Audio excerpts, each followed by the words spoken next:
Hello and welcome back to Mr. English Lab. My name is Laura, and I'm here to guide you on your journey to clear, confident, and natural English. If you're new here, make sure to hit the subscribe button so you never miss a lesson. Your support truly helps this channel grow. Alright, take a deep breath, relax, and let's begin today's session. In this moment, I want you to sit comfortably, take a slow breath in, and let it out gently, because today's story is not just about English practice, it is about learning something deeper, something simple, but something many people forget: the power of being grateful for what you have. So let me take you into a small town where the morning sun rises quietly, touching the rooftops with gold, and the air smells like fresh leaves and warm hope. In this town lives a young man named Aaron, who wakes up every day feeling like life is rushing past him. He always thinks he needs more success, more money, more things, more attention. But he never stops to see the things already in front of him. And on this ordinary morning, he feels the same way.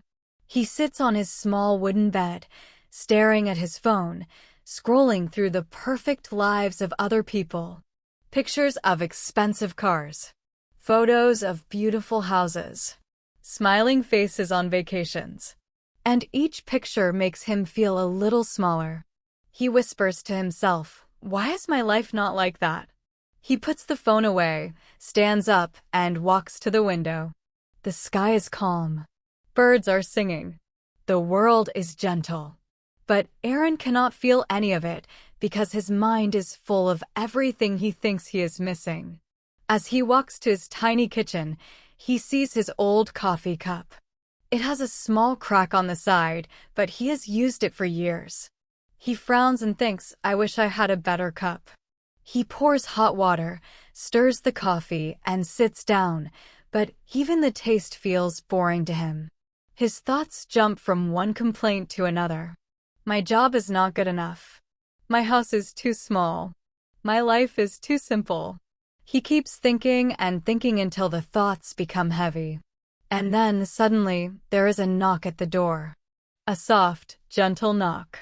Aaron opens the door and finds his elderly neighbor, Mr. Rowan, standing there with a small bag of bread. "Good morning, Aaron," the old man says slowly, smiling with kindness. "I baked extra today.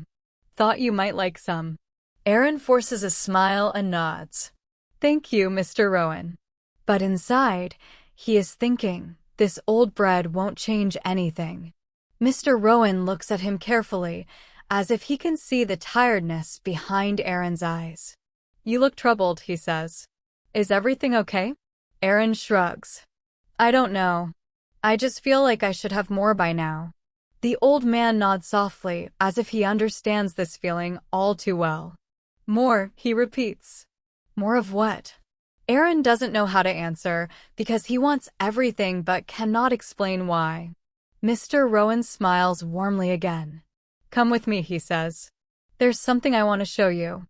Aaron hesitates, but something in the old man's voice feels comforting, so he agrees. They walk out together into the morning light. The street is quiet, the small town still waking up. As they walk, Aaron notices something he rarely pays attention to: the way sunlight touches the trees, the soft sound of the breeze, the peaceful glow on the windows of the houses. But his mind still feels heavy. "Where are we going?" he asks. "Just a little walk," the old man replies. Sometimes a walk can open the eyes better than anything else. They walk for a few minutes until they reach a small hill at the edge of the town. The hill is not tall, but it gives a clear view of the entire town: the houses, the river, the road, the trees, all glowing gently under the early sun. Mr. Rowan slowly sits on a rock and takes a deep breath. "This place always helped me," he says quietly. Aaron stands beside him, confused. "Helped you with what?" The old man looks at the town with soft, thoughtful eyes. "With remembering," he says. "Remembering how lucky I am." Aaron sits down next to him. "Lucky," he repeats. But your life is so simple. You don't even have much. The old man laughs, not offended at all. But that is because you only see what I don't have, he says gently. You don't see what I do have. Aaron looks at him with curiosity now. What do you mean? Mr. Rowan takes a slow breath and begins his story. When I was your age, he says, I was always chasing something. A bigger house. A better job. More money. More respect. I thought happiness was somewhere far away, waiting for me to find it. But the more I chased, the more tired I became. I forgot to appreciate the little things I already had. I forgot that peace is not something you find, it's something you feel. Aaron listens silently, the words slipping into his mind like soft waves. One day, Mr. Rowan continues, I lost everything. My business failed. My house was gone. I had to start again with nothing. And for the first time in my life, I learned to notice the small things, the smell of bread in the morning, the sound of the river near my house, the joy of having someone to talk to, the comfort of waking up without pain, the beauty of a simple day. Aaron looks at the town below them. Everything seems the same as before, yet something inside him feels different. The old man's voice is calm. Gratitude is not about having everything. It's about seeing the value in what you already have. Aaron sighs deeply. I know, but it's hard. Everyone online looks like they are living a better life. Mr. Rowan nods. Yes, because they show only the part they want you to see. We look at their highlights and compare them to our ordinary days. But ordinary days are gifts too. Aaron feels a small ache in his chest, like something heavy beginning to lift. You see, the old man continues, you have a roof over your head. You have warm food. You have a body that lets you walk here. You have eyes to see this view. You have people who greet you. You have time today to change your story. And most importantly, you have life. And life itself is the biggest gift. For the first time in a long while, Aaron looks around with open eyes. He notices the small houses below, not perfect, not large, but full of families waking up to a new day. He sees a father holding his child's hand as they walk toward the school. He sees a woman watering her little garden with care. He sees people waving to each other as they start their mornings. These simple moments feel warm, real, and peaceful. Why didn't I see all this before? Aaron whispers. The old man smiles. Because gratitude is like light. When you don't turn it on, everything looks dark. But when you switch it on, you see beauty everywhere. Aaron feels something shift inside him, something gentle. He remembers his small house. He remembers the coffee he drank in the morning. He remembers the little cracked cup. He remembers the old bread given to him. For the first time, he sees all of it differently. Not as something missing, but as something meaningful. A soft wind passes by, brushing through the trees. Aaron closes his eyes for a moment, feeling the breeze on his face. It feels peaceful. It feels real. It feels alive. Thank you, he says quietly. I think I understand, at least a little. Mr. Rowan pats his shoulder. Understanding comes slowly, he says. But the moment you start being grateful, your heart begins to change. Life begins to feel softer, lighter, kinder. They sit in silence for a while, watching the town breathe under the gentle sunlight. For the first time, Aaron feels a small sense of peace forming inside him, like a warm spark. Let's walk back, the old man finally says. And try this, when you reach your home, look at everything again. But this time, look through grateful eyes. Aaron nods. They walk back together, slowly, peacefully. When Aaron reaches his front door, he pauses. He steps inside and looks around. His house is still small. His cup is still cracked.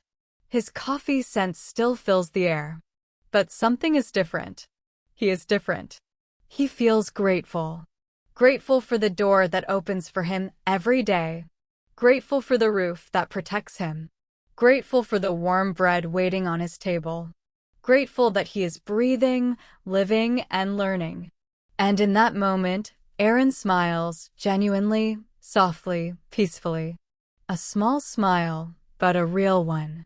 Because gratitude has finally opened his eyes. Aaron woke up the next morning with a different feeling. The sunlight came softly through his window, and for the first time in a long while, he noticed it without complaint. He took a slow, deep breath and let it fill his lungs, feeling the air move gently through him. Today, he told himself, he would try something new, something simple, but meaningful. He would look at life with gratitude. Not just say the word, but feel it, live it. He got out of bed slowly, paying attention to the creak of the floor under his feet, the small sound of birds outside, the warm smell of breakfast coming from the neighbor's house. Everything felt a little different. Softer, calmer, lighter. He walked to his kitchen and picked up his old, cracked coffee cup. He turned it slowly in his hands, noticing the tiny scratches and the imperfect edges. And instead of thinking, "I wish I had a new one," he thought, "This cup has been with me for years. It has held countless mornings, countless moments. It is mine. And for that, I am grateful." He poured the hot water and stirred the coffee, inhaling the comforting aroma. He sat down, feeling the warmth of the cup in his hands, and took a slow sip. It tasted just the same, but now it felt comforting. Not because it was the best coffee in the world, but because it was a part of his life. A small joy he had ignored for so long. He remembered Mr. Rowan's words, "Gratitude is like light. When you don't turn it on, everything looks dark. But when you switch it on, you see beauty everywhere." Aaron smiled softly. Today, he would try to switch it on. He decided to start small. He walked outside, noticing things he had never paid attention to before. The way the leaves on the trees moved in the wind, the gentle hum of distant cars, the faint smell of bread from the bakery down the street. He stopped for a moment and closed his eyes. He realized that the world, in its quiet way, was offering him gifts constantly. And for once, he was noticing them. Aaron walked to the small park near his house. Children were playing, laughing loudly, their happiness raw and unfiltered. A little girl ran past him, holding a bright red balloon, her eyes sparkling with excitement. A dog barked joyfully, chasing after a ball. Aaron smiled, realizing he had missed these things in his rush to chase bigger, better, more. He sat on a bench and watched. He noticed a father helping his son climb a small hill, guiding him carefully, patiently. He noticed a young couple sharing a sandwich, laughing quietly together. These small moments, ordinary moments, were full of life. And Aaron felt a quiet gratitude growing inside him, a soft warmth he had never felt before. As he sat there, Aaron remembered his own life. His small apartment, his old clothes, his tiny kitchen.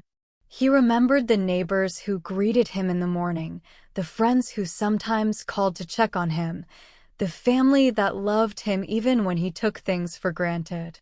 He realized that he had been so focused on what he did not have that he forgot to appreciate what he did. And in that realization, he felt a gentle shift. He spent the day consciously practicing gratitude. Every small thing became an opportunity to feel thankful. The first sip of coffee in the morning, the sound of birds outside, the warmth of the sunlight on his skin, the laughter of a stranger passing by. Even the challenges he faced, the tasks he didn't like, the worries that sometimes made him anxious, he tried to see them differently. Each one was a teacher, he thought, showing him patience, resilience, and the ability to notice beauty in ordinary things. That evening, Aaron decided to write a small journal. He didn't write about his complaints or his frustrations. Instead, he wrote about things he noticed and appreciated that day. "The sunlight was warm this morning," he wrote. "The coffee tasted comforting. The children in the park reminded me how joyful life can be. The bread Mr. Rowan gave me yesterday was delicious. I smiled more than I have in months. Writing it down made the feeling stronger, more real. He could almost feel the gratitude settling into his heart like a warm blanket. The next few days became a practice. Aaron noticed that when he focused on what he was grateful for, life seemed lighter and even ordinary things felt extraordinary. Walking to work, he started noticing the simple smiles of strangers, the way the wind moved through the city streets, the small acts of kindness around him. He realized that gratitude was not just a feeling, it was a lens, a way to see the world differently. And with that lens, even his challenges seemed smaller, more manageable. One afternoon, Aaron's friend Clara called him. She sounded upset. "Aaron, I don't know what to do. Everything is so stressful," she said. Aaron listened patiently. Then he shared something he had learned in the past few days. "Clara, I've been practicing gratitude," he said slowly. "Even small things. Just noticing what is good in my life every day. It helps me feel calmer, happier, even when things are hard." Clara was quiet for a moment. "Really?" she asked. "Even when life is difficult?" Aaron nodded. "Yes. I realize that life is full of small joys. If I notice them, I feel stronger, lighter, and more peaceful. Maybe it can help you too." The next weekend, Aaron decided to do something different. Instead of scrolling through social media, he went to visit Mr. Rowan. The old man welcomed him with a gentle smile. You're practicing gratitude," he said knowingly. Aaron nodded, feeling a quiet pride. They walked together to the small hill where they had first talked. Aaron looked at the town below, the sun shining softly on the rooftops. "It feels different," he said slowly. "I feel lighter, happier. Even small things feel meaningful." Mr. Rowan nodded. "That is the power of noticing. That is the power of being grateful." Aaron felt a sense of transformation growing inside him. He realized that gratitude was not just about saying thank you for big events or big successes. It was about noticing the small moments, the ordinary details, the simple gifts that life gives every day. It was about feeling connection to people, to nature, to life itself. And with that connection came a peace he had never known before. In the following weeks, Aaron continued his practice. He noticed that he became calmer when things went wrong. He smiled more often, laughed more freely, and even started helping others notice the small joys in life. Sometimes he would give a neighbor a loaf of bread, sometimes he would compliment someone sincerely, sometimes he would simply smile at a stranger. Each act, no matter how small, reminded him of the abundance he already had. Aaron also noticed a change in his own work. Tasks that used to feel stressful now felt manageable. Challenges were not mountains anymore, they were opportunities to learn and grow. He realized that gratitude was not a magic solution to make life perfect. Life still had difficulties. People still faced problems. But gratitude allowed him to face those challenges with a stronger, calmer heart. He felt more resilient, more patient, and more present. One evening, as he sat quietly in his room, Aaron reflected on the past month. He remembered the heavy feelings he used to carry every morning, the comparisons he made to other people, the constant desire for more. And now he realized he had changed. Not because life had changed, but because he had changed. His eyes were open. His heart was open. His mind was open. He had discovered the simple power of gratitude, and it was transforming his life slowly, gently, but surely. Aaron smiled softly and whispered to himself, "I am grateful for what I have.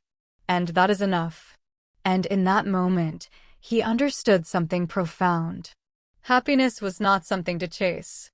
Happiness was something to notice, something to feel, something to recognize in the little things that are already there.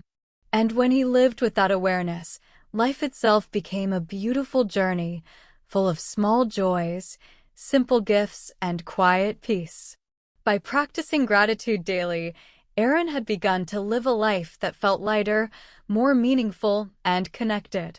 Every morning, he woke up with a sense of purpose, not the purpose of having more, but the purpose of noticing more, seeing more, feeling more, appreciating more.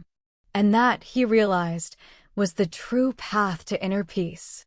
The journey was not perfect. Some days were harder than others. Sometimes he forgot to notice the small things, and the old feelings of stress and comparison would creep back in. But now he knew a simple truth.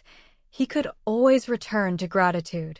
He could always slow down, breathe, and notice the gifts around him. And each time he did, life became brighter, softer, and more peaceful. Aaron's story is a reminder to all of us.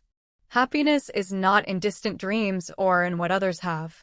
Happiness is in the small moments, the simple joys, the ordinary blessings we overlook every day. Gratitude is the key to unlock them. And when we practice it, our hearts change, our minds open, and our lives begin to feel full, even when everything else seems ordinary. The days that followed were filled with quiet discovery for Aaron. He realized that gratitude was not something to practice only in special moments, but something to weave into everyday life. Each morning, he began with a small routine, opening his window, feeling the breeze on his face, listening to the birds, noticing the sunlight on his room. He would say to himself, "I am grateful for this day. I am grateful for this moment." It was a simple exercise, but it slowly reshaped the way he experienced life. At breakfast, he started to pay attention to the food on his plate, the colors, the smells, the textures. He remembered Mr. Rowan's words about noticing gifts in ordinary things. Aaron realized that every meal was a miracle: grain that grew in fields, water that flowed from taps, hands that prepared the food. He felt a soft warmth in his chest as he took each bite with awareness. He smiled quietly, saying in his mind, "Thank you for this meal. Thank you for this day." When he walked to work, Aaron noticed things he had ignored before. The gentle sway of the trees lining the streets, the distant sound of children playing, the laughter of strangers. He greeted neighbors with a sincere smile, appreciating the human connection that existed in every small gesture. Each nod, each smile, each word of kindness seemed to return to him, creating a chain of warmth and calmness throughout his day. He began to understand that gratitude was not only about noticing what he had, it was also about spreading positivity, however small, to others. At work, Aaron faced challenges as always. Some days were difficult. Tasks piled up, deadlines pressed, and coworkers could be frustrating. But Aaron approached each challenge differently. Instead of focusing on frustration, he asked himself, "What can I appreciate in this situation? What is this teaching me?" He discovered that even stressful situations offered lessons. A difficult coworker taught patience. A long, tiring task taught perseverance. A mistake taught humility. Gratitude became a lens through which he could see the silver lining in every difficulty. One afternoon, as he sat at his desk, Aaron received a phone call from Clara. "Aaron," she said, sounding nervous, "I tried your gratitude idea. At first, it felt strange, but today I noticed something." I smiled at a stranger, and she smiled back. I felt lighter, calmer. It was like, I don't know, something shifted. Aaron smiled. "That's it, Clara. Gratitude changes everything slowly, one small moment at a time. Notice the little things, appreciate them, and the big things will feel easier to handle." Clara laughed softly. "I think I understand now. Thank you, Aaron." That evening, Aaron decided to extend his practice further. He wanted to see if he could find gratitude not just in small moments, but in challenges he usually avoided. He remembered a task he had postponed for weeks, cleaning the old storage room in his apartment. Usually, this chore filled him with dread, but today he decided to try something different. He put on soft music, took a deep breath, and began. As he cleaned, he noticed things he had forgotten: old photographs of his childhood, notes from friends, souvenirs from trips he had almost forgotten. Each item brought a memory, a moment of joy. He realized that even mundane tasks could become opportunities to notice life's gifts if he approached them with the right mindset. As the week passed, Aaron began noticing more subtle details in his life. The sound of water running from the tap felt calming. The warmth of his blanket at night felt comforting. The simple smile from a neighbor felt meaningful. The aroma of freshly baked bread from the bakery reminded him that life always offered small pleasures if he took time to notice them. He realized that his entire world had changed, not because life had become easier, but because he had changed. His awareness had shifted. His heart had opened. His mind had become calmer. One morning, Aaron walked to the park as he often did, but today he chose to sit on the grass rather than a bench. He closed his eyes and breathed slowly, noticing the warmth of the sun, the gentle hum of the city, and the laughter of children nearby. He remembered the first day he had come to the hill with Mr. Rowan. Back then, he had been lost in thoughts of what he didn't have, blinded by comparison and desire. Now he felt grounded, present, aware of the gifts surrounding him, gifts he had overlooked for years. He opened his eyes and noticed a small bird struggling to fly in the wind. He watched it for a moment, admiring its persistence. Then he smiled. Life keeps going, he thought. Even the smallest creatures face challenges, and yet they continue. And I can too. Gratitude, he realized, was not only about joy, it was about resilience. It was about seeing life as it is, noticing beauty in the midst of struggle, and finding strength in what already exists. Aaron also began to notice the effect gratitude had on his relationships. He was kinder to friends, more patient with family, and more understanding with colleagues. He started expressing thanks more often, a simple thank you to a coworker, a note of appreciation to a friend, a kind word to a stranger. And each time, he felt the warmth return to him. Gratitude created a connection, a shared sense of humanity, a small ripple that extended far beyond himself. One day, while walking through a busy street, Aaron noticed a homeless man sitting quietly on the sidewalk. He had often walked past without thinking, focused on his own problems. But today, something shifted. Aaron approached, smiled, and offered a small sandwich he had brought from home. The man looked up, surprised, then smiled back warmly. "Thank you," he said. Aaron felt a rush of warmth inside him. It was not just the act of giving, but the awareness that his small action mattered. Gratitude, he realized, extended outward as well as inward. It created connection, kindness, and understanding in the world around him. That evening, Aaron sat with his journal once more. He wrote about all the moments he had noticed that day: the sunlight on the street, the sound of children laughing, the warmth of the sandwich in his hand, the smiles he shared. Writing helped him reflect, and reflection deepened his sense of appreciation. He realized that gratitude was not a single action or a feeling, but a habit, a practice, a way of living.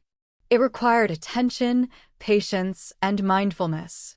And with time, it transformed ordinary days into moments of meaning, joy, and peace. Aaron also noticed a change in himself that surprised him. He felt less anxious about the future and less trapped by comparison. He no longer measured his life against others. Instead, he measured it by the small, meaningful moments he experienced daily. He realized that happiness was not found in achievements or possessions, but in noticing the gifts he already had and embracing life as it unfolded. By now, gratitude had become part of Aaron's identity. It shaped the way he saw the world, the way he spoke, the way he acted. Every morning, he practiced it. Every interaction, he noticed it. Every challenge, he reflected on it. And slowly, he felt lighter, calmer, and more connected to life. He understood that life itself was a series of gifts, waiting to be noticed, appreciated, and shared. One evening, Aaron walked to the small hill with Mr. Rowan again. They sat quietly, watching the sun sink behind the horizon. Aaron realized that this practice had changed him deeply.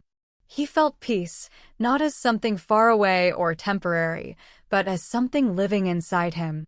He looked at the town below, noticing the lights of homes, the trees swaying gently, the quiet movement of people ending their day. He felt gratitude for the simple beauty of existence, for the ordinary moments he had once ignored, and for the ability to notice them. Mr. Rowan turned to him and asked softly, "Do you feel it now?" Aaron nodded. "Yes," he said. "I feel lighter, calmer, happier. I notice things I never did before, and I feel connected to life, to people, to the world. Gratitude is changing me." The old man smiled knowingly. "And that is the real gift," he said. "Not the things we have, not the achievements, but the ability to see, feel, and appreciate. That is life itself." Aaron realized that his journey was ongoing. Some days would be harder. Some challenges would test his patience. But he now had a tool that could always bring him back to peace, gratitude. With it, he could face life fully, notice the beauty around him, and find strength in the simplest moments. He smiled, feeling warmth spread through his chest, and whispered to himself, "Thank you, life. Thank you for everything I have, everything I see, and everything I am learning." As the weeks passed, Aaron began noticing something remarkable. His practice of gratitude was not only changing his inner world, but also the world around him. He realized that when he approached life with appreciation, others responded differently too. A simple smile, a kind word, or a gesture of thanks seemed to create a ripple, affecting people in ways he had never imagined. He began to understand that gratitude was not just a personal experience, it was a force that connected people, creating warmth, trust, and understanding. One morning, Aaron arrived at work and greeted his coworkers with a sincere smile. He noticed how it immediately brightened the atmosphere. People who usually seemed busy, distracted, or distant now returned to smile, and even small conversations felt more meaningful. Aaron realized that gratitude could transform not only how he felt, but how others felt as well. It was as if the energy of appreciation had a contagious quality, spreading quietly from one person to another. During his lunch break, Aaron decided to practice gratitude in a more intentional way. He walked to a small cafe he often visited, noticing the barista's cheerful greeting. Today, instead of just taking his coffee and leaving, he thanked her sincerely, commenting on the care she put into making the drinks. The barista smiled warmly, and for the first time, Aaron noticed a subtle shift in her demeanor. She seemed more relaxed, happier, and more present. This small interaction made him reflect on how even the simplest words of appreciation could affect someone's day. Aaron began to extend this practice further. He started thanking the people who helped him, even in ways he had previously taken for granted. The janitor who cleaned the office quietly, the mail carrier who delivered letters and packages, the store clerk who patiently helped him find items. He acknowledged them with words, with smiles, or even a small note of thanks. Each time, he noticed a positive reaction, a warmth that returned to him as well. Gratitude, he realized, was not just about noticing life. It was about participating in it fully, creating moments of connection and kindness. At home, Aaron also began expressing gratitude more intentionally. He wrote short notes to his family, thanking them for their support, their love, and even their patience. He called friends to share small words of appreciation, noticing how these acts brought joy not only to them but also to himself. He understood now that gratitude was both inward and outward. It nurtured the soul while strengthening relationships, creating a sense of belonging and shared happiness. One day, Aaron noticed a colleague struggling with a difficult task. Instead of ignoring it or focusing only on his own responsibilities, he approached with a simple gesture. "I see you're working hard. I appreciate the effort you're putting in." The colleague looked up surprised, then smiled. "Thank you, Aaron. That means a lot." Aaron felt a warmth spread through him, realizing that gratitude could ease burdens, even if only slightly. It could transform tension into connection, stress into encouragement, isolation into support. Aaron also started noticing gratitude in moments he previously considered challenges. Heavy workloads, traffic, unexpected delays, these were opportunities to practice patience and appreciation. Instead of focusing on frustration, he asked himself, "What can I learn from this?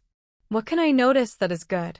In this way, he discovered that gratitude was not about escaping difficulties, but about seeing beyond them, finding meaning, and discovering hidden blessings even in uncomfortable situations.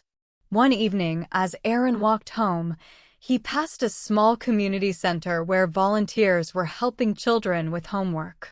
He paused and watched quietly, noticing their dedication, the smiles on the children's faces, and the quiet joy in the volunteers' eyes. Aaron felt gratitude for witnessing this moment, for the people who gave their time, and for the sense of hope that filled the room. He realized that life was full of these small, powerful acts of kindness, and noticing them was a form of gratitude in itself. At home, Aaron reflected on the ripple effect of his own gratitude. He thought about Mr. Rowan and how one small act, sharing bread, had changed the way he saw life.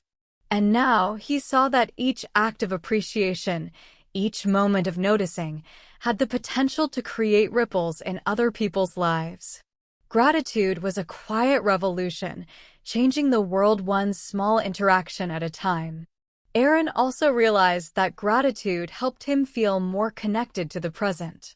In the past, he had often worried about the future, fretted over mistakes, or compared himself to others. But when he focused on what he had right now, he felt grounded, calm, and at peace. The present moment, he discovered, was full of gifts: the warmth of sunlight, the gentle breeze, the sound of laughter, the touch of a friend's hand, the aroma of food, the joy of learning something new. Life itself was a continuous stream of small blessings, waiting to be recognized, appreciated, and shared. During a quiet weekend morning, Aaron decided to take a walk in nature. He found a small trail leading into a forest nearby. As he walked, he noticed the sound of leaves rustling, the soft trickle of a stream, the smell of fresh earth, and the vibrant colors of flowers and plants. He realized that these moments had always existed, but he had been too distracted to notice them. Gratitude opened his eyes to the beauty that had been present all along. He felt a profound sense of connection to the natural world. Aaron also began to notice gratitude in himself, in the skills, talents, and strengths he had taken for granted. He appreciated his ability to think, to learn, to speak, to move, and to love. He recognized his resilience, his courage, and his capacity for kindness. By acknowledging these qualities, he felt more confident and empowered, understanding that gratitude was not about denying challenges, but about embracing life fully, including one's own potential. In the weeks that followed, Aaron's gratitude practice became a natural part of his life. He started each day with intention, noticing small gifts and setting the tone for his interactions. He ended each day with reflection, writing or thinking about the moments that mattered, the kindness he had experienced, and the lessons he had learned. Gratitude became a rhythm, a heartbeat, a way of living that transformed ordinary days into moments of meaning, joy, and connection. Aaron also noticed that his stress and anxiety had decreased. By focusing on what he could appreciate, he no longer felt consumed by what he lacked or overwhelmed by challenges. He understood that gratitude was not a denial of difficulty, but a choice to see the light within it. Each time he practiced, he felt stronger, calmer, and more resilient, ready to face life with openness and courage. Over time, Aaron became an example for those around him. Friends noticed his calmness, his positivity, his gentle approach to life. Some asked him how he had changed, and he shared his simple practice, noticing the small gifts, expressing thanks, appreciating the present, and finding lessons in challenges. People were inspired, realizing that gratitude was not about having more, but about seeing more. And in sharing his practice, Aaron multiplied the ripple effect, touching lives beyond his own. One evening, as he walked to the small hill to watch the sunset with Mr. Rowan, Aaron reflected on everything he had learned. He realized that gratitude was not a one-time lesson, but a lifelong journey. It required mindfulness, attention, and care. It was about noticing, feeling, and expressing appreciation consistently. And as he sat beside Mr. Rowan, watching the sun sink into the horizon, he understood a simple truth: life was always offering gifts, and the moment he learned to see them, life became richer, deeper, and more beautiful.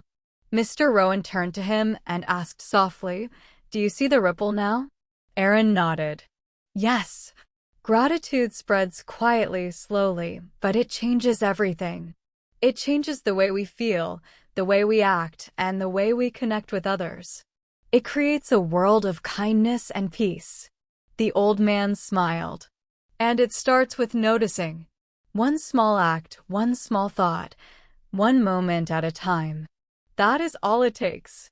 Aaron looked out over the town, noticing the lights flickering on in homes, the gentle movement of people preparing for the evening, the soft sounds of life continuing. He felt a deep sense of gratitude for the ordinary, for the everyday, for the chance to live fully, notice fully, and share fully. Gratitude had changed him. It had opened his heart, sharpened his awareness, and deepened his sense of connection to the world. And as he sat there, breathing slowly, he realized that life itself was the greatest gift, and gratitude was the key to receiving it. Over the months, Aaron's practice of gratitude had become a natural part of his daily life. He no longer needed reminders or notes. It had become a habit, a lens through which he saw the world. Every morning, he would wake up and notice the sunlight, the warmth of his blanket, the sound of birds, and the gentle hum of life around him. Each day began with a conscious choice to appreciate what he had, instead of focusing on what he lacked.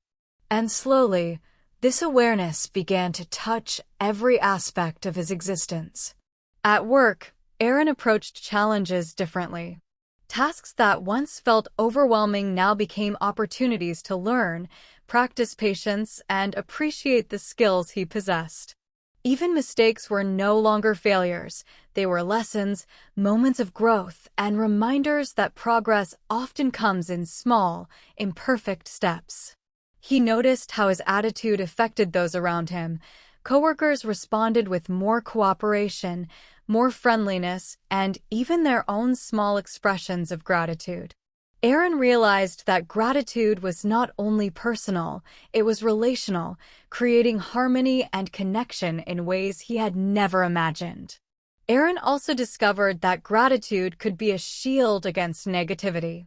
Whenever he felt stressed, anxious, or tempted to compare himself to others, he paused and asked, "What can I appreciate right now?"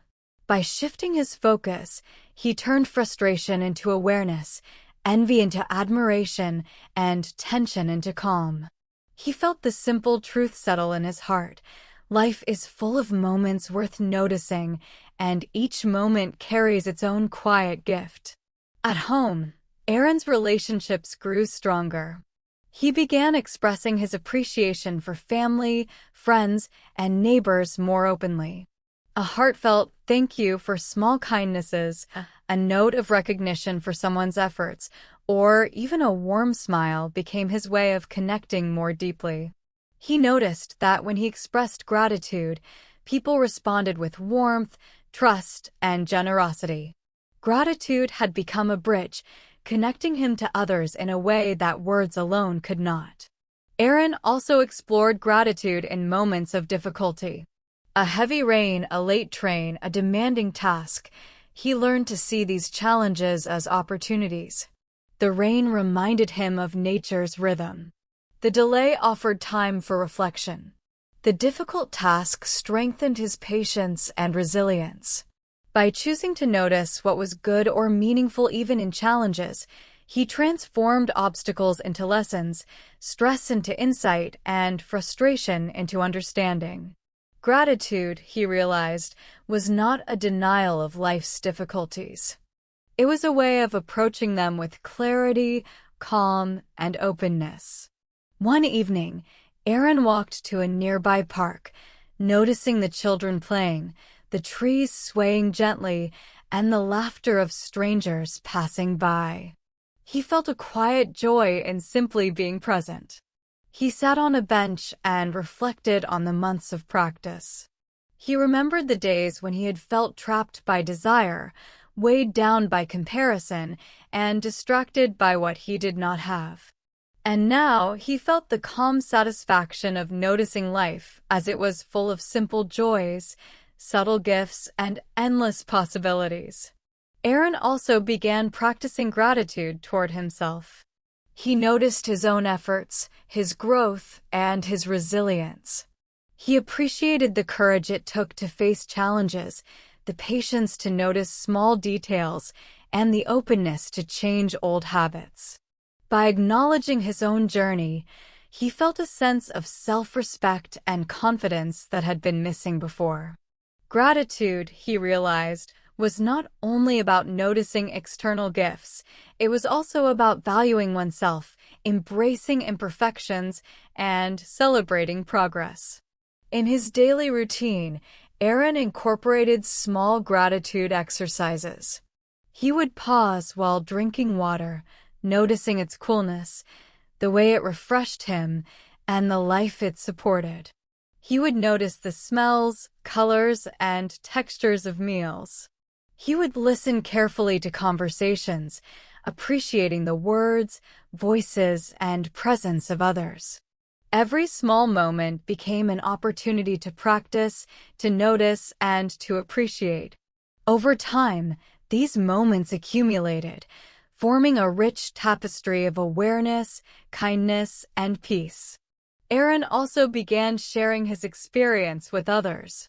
He spoke to friends, family, and coworkers about the power of noticing small gifts, expressing thanks, and finding lessons in challenges. He invited them to practice gratitude alongside him, sharing simple exercises, reminders, and reflections. Many were skeptical at first, but slowly, they began noticing subtle changes, calmer reactions, increased positivity, deeper connections, and moments of joy. Aaron realized that gratitude had a contagious quality. It spread quietly, slowly, and naturally, touching lives far beyond his own. One weekend, Aaron visited Mr. Rowan, who welcomed him with a warm smile. They walked together to the small hill overlooking the town.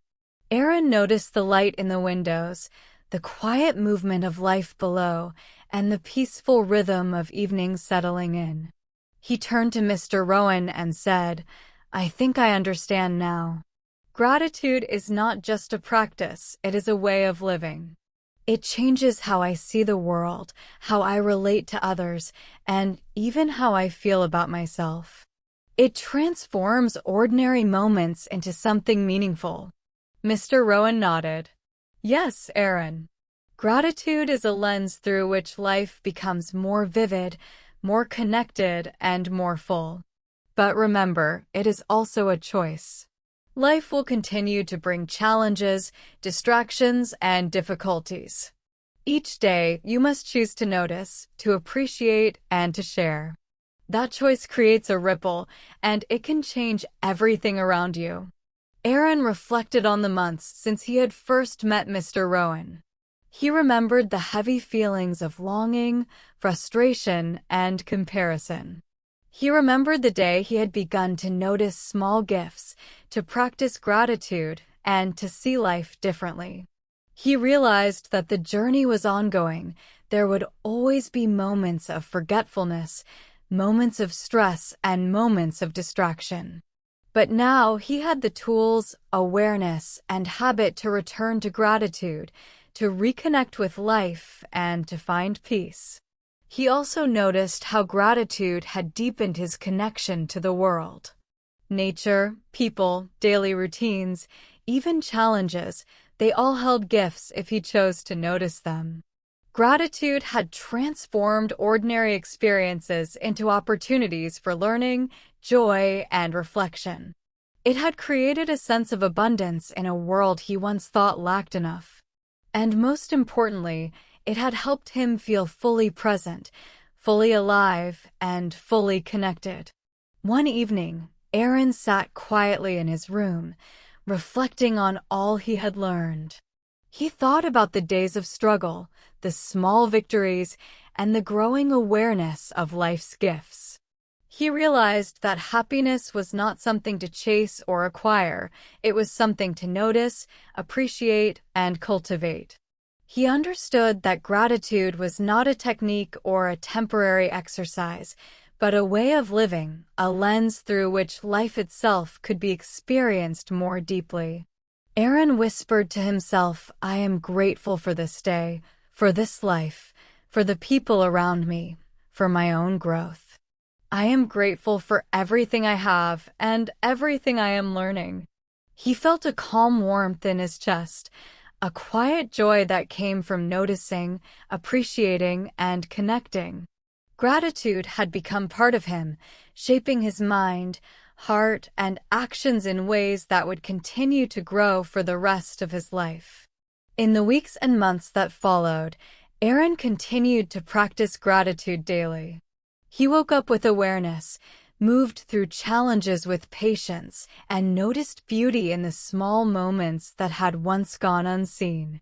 He expressed appreciation openly and sincerely, creating ripples of kindness and connection. He acknowledged his own progress, resilience, and presence, understanding that gratitude was both a personal and relational practice. Aaron's life had changed, not because everything around him had become perfect, but because he had changed. His perspective, his heart, and his awareness had grown.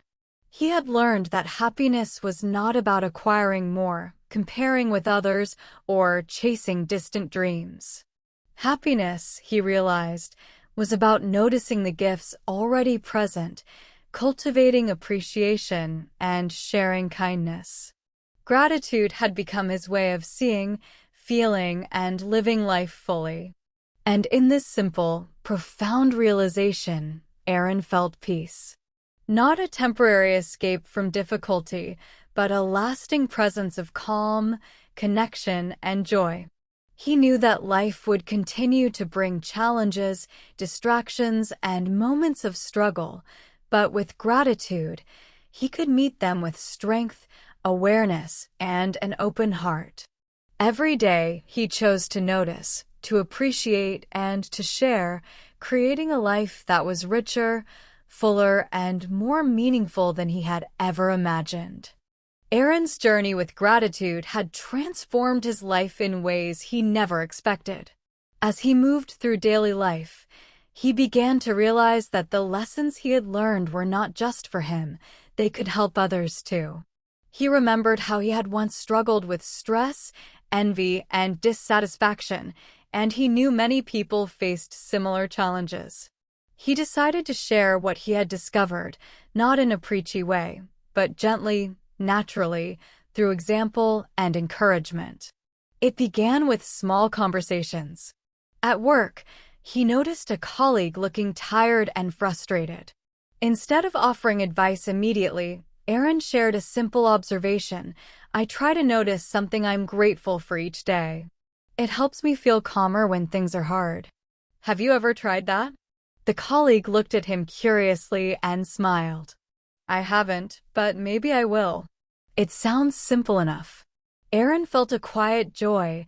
The ripple of gratitude had already begun.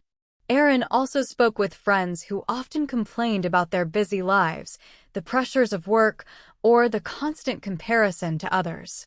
He didn't tell them they were wrong or try to fix their problems.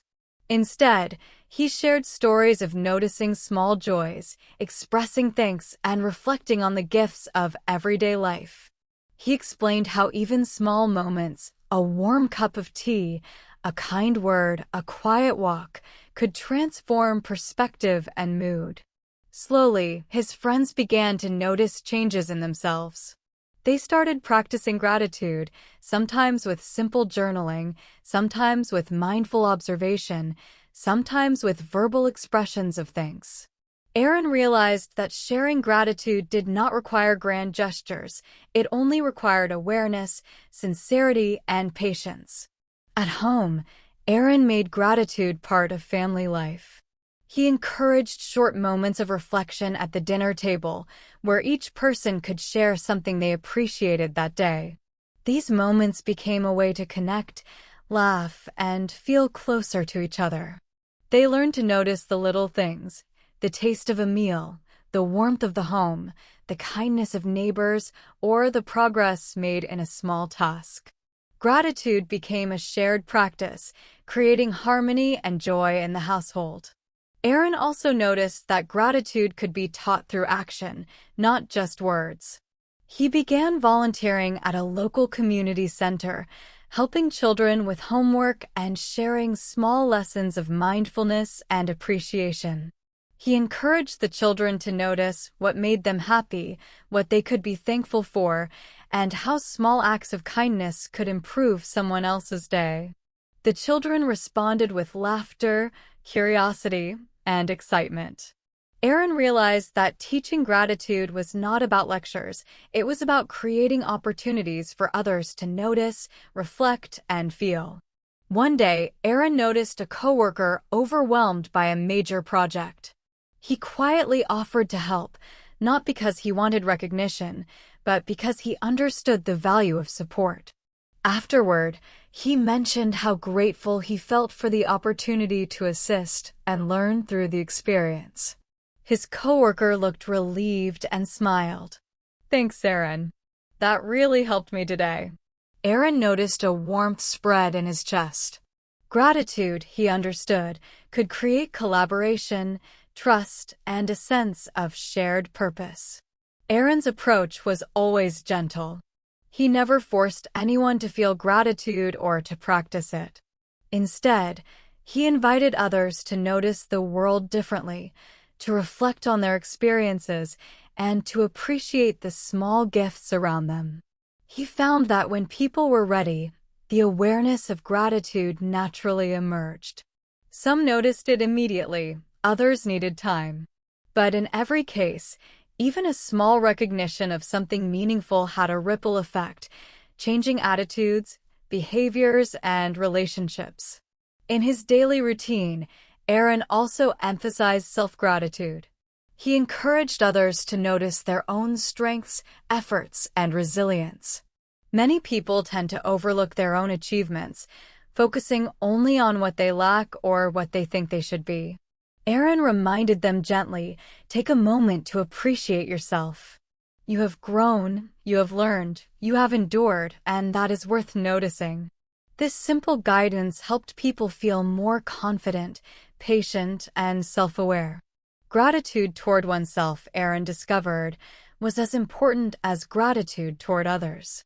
Aaron's influence began to spread beyond his immediate circle. At work, his calm presence and appreciative attitude became noticeable.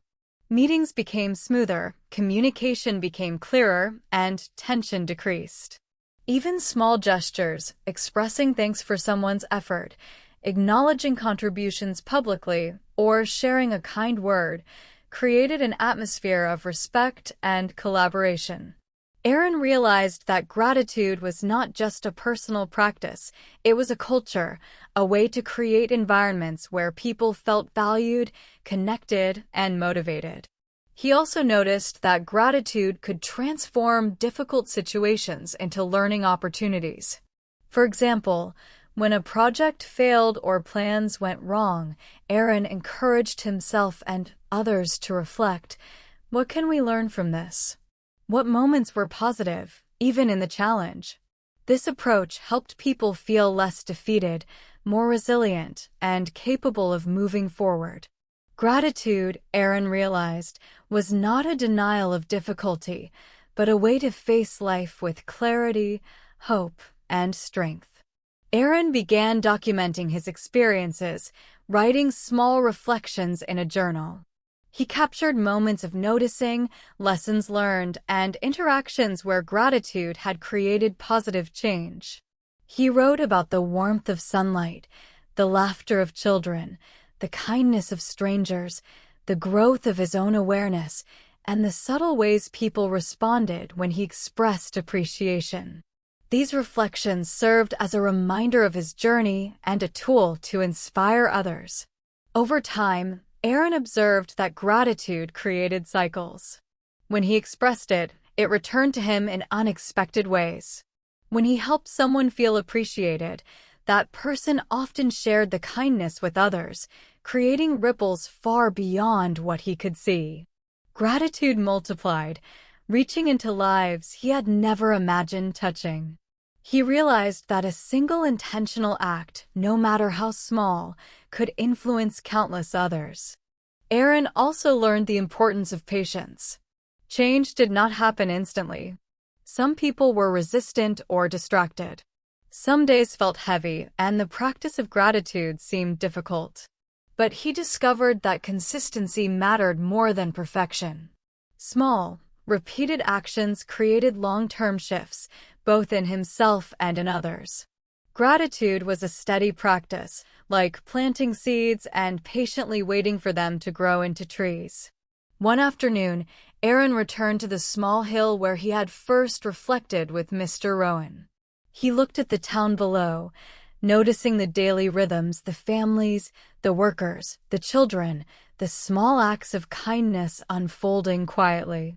Aaron felt a deep sense of connection. The lessons of gratitude had not only transformed his life, but also influenced the people around him. He understood now that the practice was endless. Each day, each interaction, each moment provided an opportunity to notice, appreciate, and share. Aaron also learned the importance of patience. Change did not happen instantly. Some people were resistant or distracted. Some days felt heavy, and the practice of gratitude seemed difficult.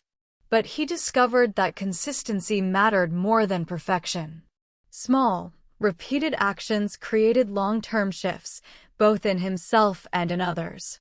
Gratitude was a steady practice, like planting seeds and patiently waiting for them to grow into trees. One afternoon, Aaron returned to the small hill where he had first reflected with Mr. Rowan. He looked at the town below, noticing the daily rhythms, the families, the workers, the children, the small acts of kindness unfolding quietly. Aaron felt a deep sense of connection. The lessons of gratitude had not only transformed his life, but also influenced the people around him. He understood now that the practice was endless. Each day, each interaction, each moment provided an opportunity to notice, appreciate, and share. Aaron also began journaling daily. He wrote down moments of gratitude, lessons learned, and interactions where appreciation had made a difference. This reflection strengthened his awareness and reminded him that each day carried opportunities for noticing and thinking.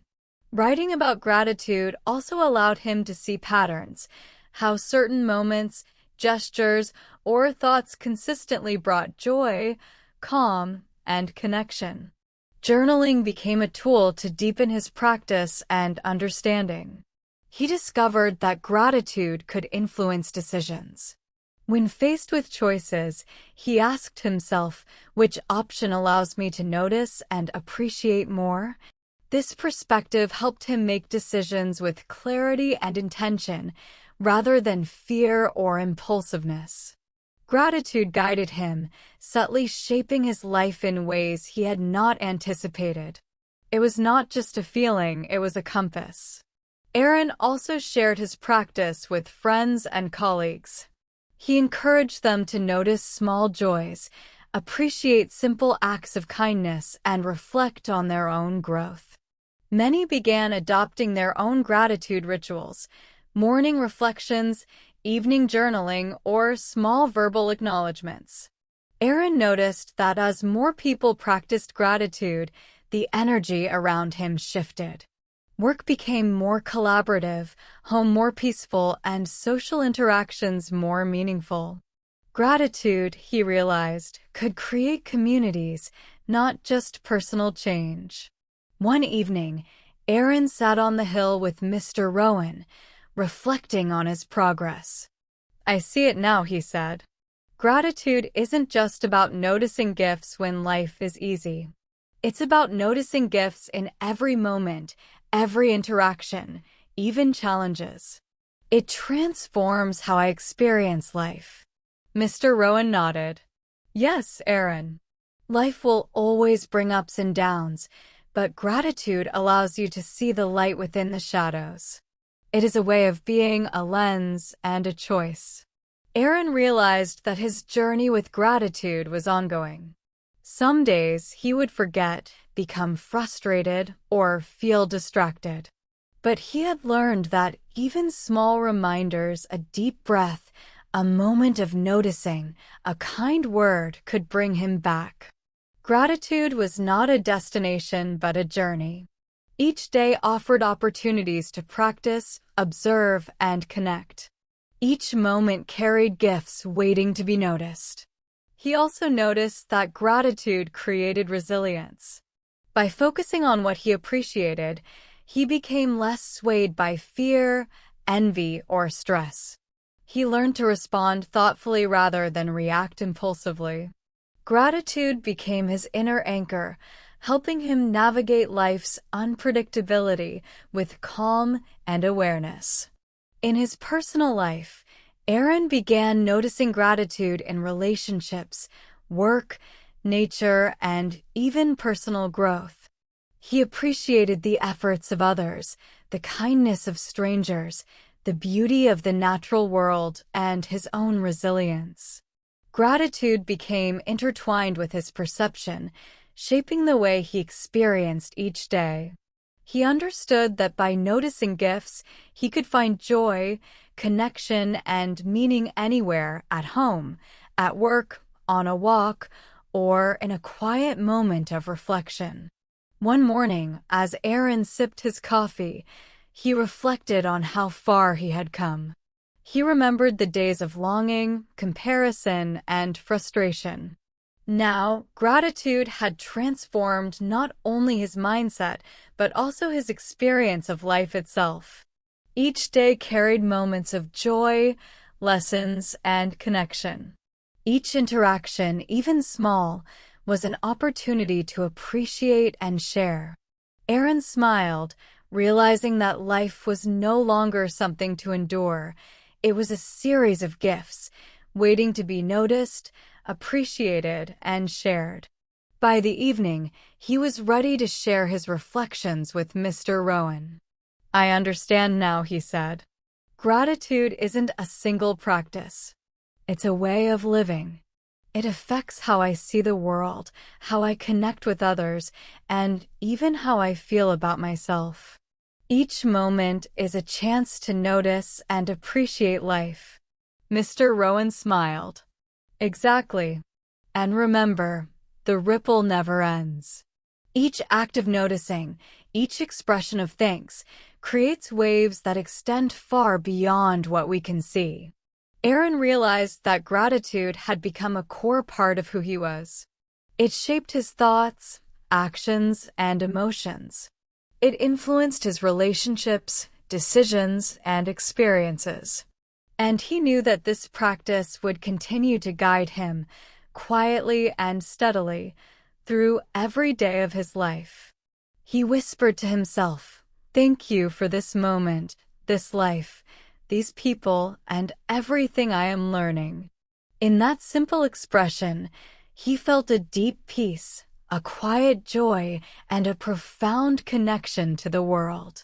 Gratitude was no longer a practice. It was his way of being, a lens through which he experienced life fully, meaningfully, and beautifully. Aaron's life had been transformed by this simple yet profound practice of gratitude. What began as noticing small gifts slowly became a way of living, a lens through which he experienced every day. He realized that gratitude was not about having a perfect life, but about seeing the value in what already exists. It was about noticing, appreciating, and responding with kindness. With this understanding, Aaron began to live more fully, more calmly, and more meaningfully than ever before. Every morning, he woke up with awareness. The first light of dawn, the gentle sounds of the city, the cool air on his skin, each detail became an opportunity to notice and feel. Instead of rushing through routines, he paused, taking time to observe, reflect, and give thanks. Even simple acts like making tea, brushing his teeth, or opening the window became moments of mindfulness. Gratitude had transformed ordinary actions into experiences filled with meaning and presence. At work, Aaron carried this awareness into every interaction. He appreciated the contributions of colleagues, recognized effort and dedication, and expressed thanks for the smallest acts of kindness. He noticed how this changed the workplace atmosphere. People responded with openness, collaboration, and warmth. Meetings became more productive, conversations more meaningful, and tensions resolved with patience. Aaron realized that gratitude was not just a personal practice, it had the power to transform communities and environments. Aaron also practiced gratitude in challenges. When deadlines loomed, projects failed, or conflicts arose, he consciously looked for lessons, opportunities, or moments of growth. He understood that gratitude was not about ignoring difficulty, but about seeing the positive within it. Each challenge became a chance to practice resilience, patience, and problem-solving. By noticing the gifts even in adversity, Aaron felt empowered rather than overwhelmed, calm rather than anxious.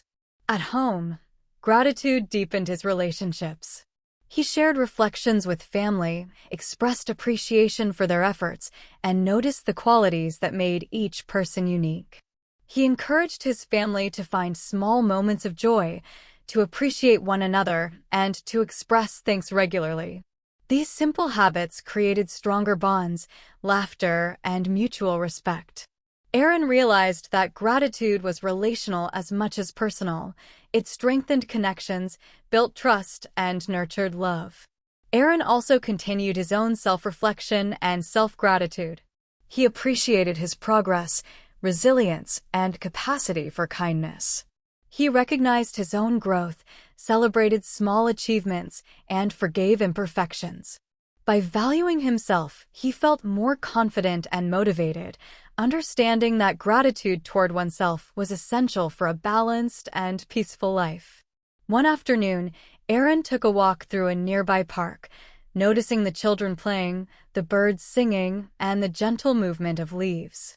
He paused to appreciate the small details often overlooked: the scent of the flowers, the warmth of the sun, the laughter shared between strangers. These moments reminded him that life was full of gifts, constantly present, waiting to be noticed. Gratitude had taught him to slow down, observe, and participate fully in the world around him. Aaron also explored gratitude as a teaching tool. He shared his experiences with friends, colleagues, and community members. He encouraged them to notice small joys, reflect on meaningful moments, and express thanks openly. Some people adopted daily routines of journaling, mindful observation, or verbal appreciation. He realized that sharing gratitude did not require preaching; it required leading by example, offering gentle encouragement, and creating opportunities for others to experience it naturally. At work, Aaron noticed how gratitude influenced decision-making. He asked himself, which choice allows me to notice and appreciate more? This perspective helped him make thoughtful, intentional decisions. It reduced stress, increased clarity, and created a positive impact on the people and situations involved. Gratitude became both a guide and a compass, shaping actions in alignment with his values and awareness. Aaron's journal became a powerful tool. He documented moments of appreciation, lessons learned, and interactions where gratitude had created positive change. Writing reinforced awareness and reflection, helping him notice patterns of joy, connection, and personal growth. Each entry was a reminder that gratitude was not a single act, but a continuous practice that shaped thoughts, feelings, and actions. Over time, Aaron noticed a ripple effect. When he expressed gratitude, it returned to him in unexpected ways. Small acts of kindness, appreciation, and acknowledgement inspired others to respond similarly, creating a chain of positivity that extended beyond his sight. He realized that even the smallest gestures could have significant impact, influencing people, relationships, and communities. Gratitude, he understood, was both personal and universal, a force that quietly transformed lives. One evening, Aaron returned to the small hill with Mr. Rowan.